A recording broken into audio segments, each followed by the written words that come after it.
mengenai tindakan misalnya pemerintah atau Polri yang diantara hukuman yang diambil adalah dengan menembak. Ya. Karena mereka juga menembak, maka kita pun menembak. Ya.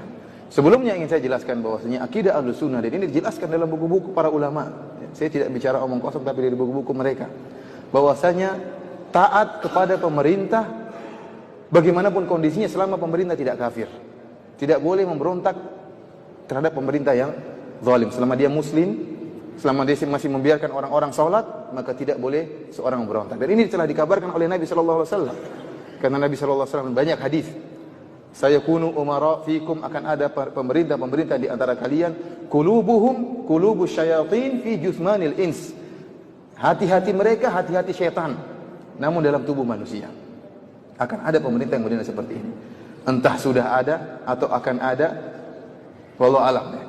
Kemudian Nabi SAW juga dalam hadis yang lain mengatakan, syiraru a'immatikum alladzina yal'anunakum wa tal'anunahum wa yad'una 'alaikum wa tad'una 'alaikum. Seburuk-buruk pemimpin kalian adalah para pemimpin yang melaknat kalian dan kalian melaknat mereka. Dan mereka mendoakan kecelakaan bagi kalian dan kalian juga mendoakan kecelakaan bagi mereka. Maka para sahabat bertanya, afala nunabidhuhum bisayf ya Rasulullah, apakah boleh kami memberontak mereka, perang mereka?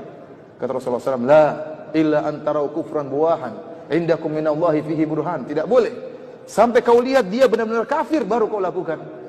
Dia pergi misalnya merubah agamanya, atau dia menginjak Al-Quran misalnya, itu lain lagi ceritanya. Ya, itu lain ceritanya.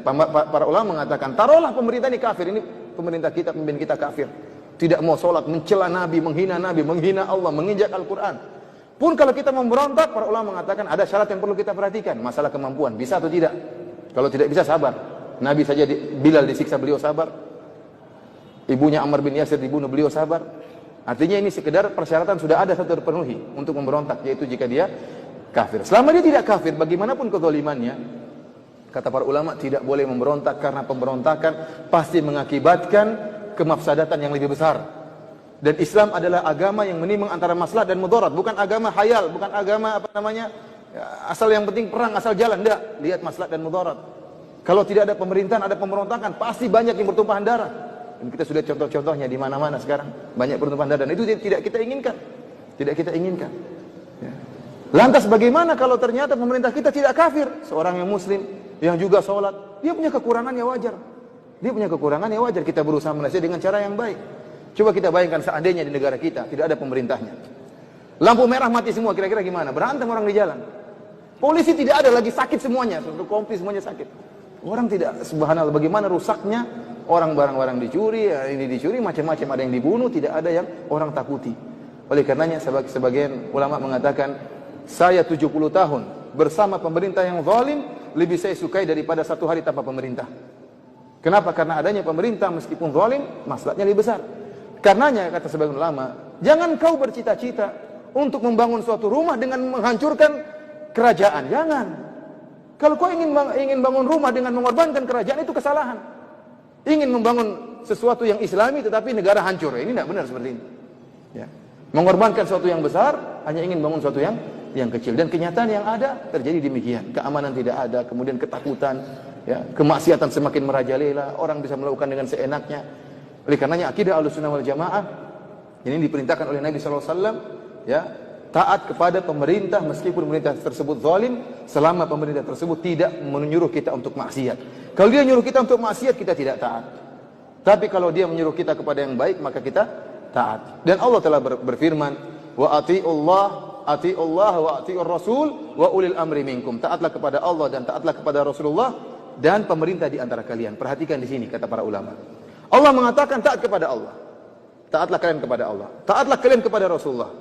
Dan taat juga kepada pemerintah. Justru ketaatan kita kepada pemerintah pada perkara-perkara yang tidak ada dalilnya.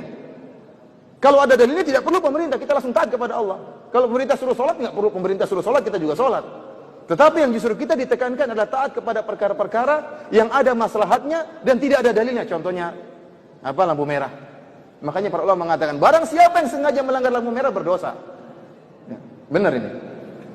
Melanggar lampu merah berdosa karena merusak kemaslahatan. Antum kira tidak berdosa, berdosa. Kalau kita menghilangkan gangguan dari jalan dapat pahala, kalau kita meletakkan gangguan dapat dosa enggak? Dapat dosa. Melanggar ini mengganggu stabilitas keamanan.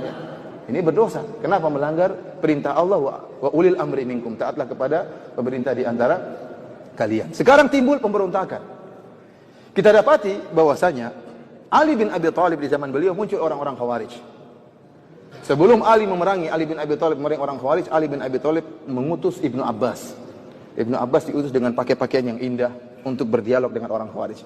Orang-orang Khawarij tersebut adalah orang yang, ya kata Nabi sallallahu alaihi wasallam, tahqiruna salatakum ma'a salatim. Kalian akan merasa sepele, menyepelekan salat kalian dibandingkan salat mereka. Kenapa? Orang-orang Khawarij ini begitu hebat ibadahnya. Wajahnya pucat karena sering salat malam, sering puasa, jidatnya hitam, sangat hitam karena begitu rajin beribadah, pakaiannya lusuh, tidak mau dengan dunia.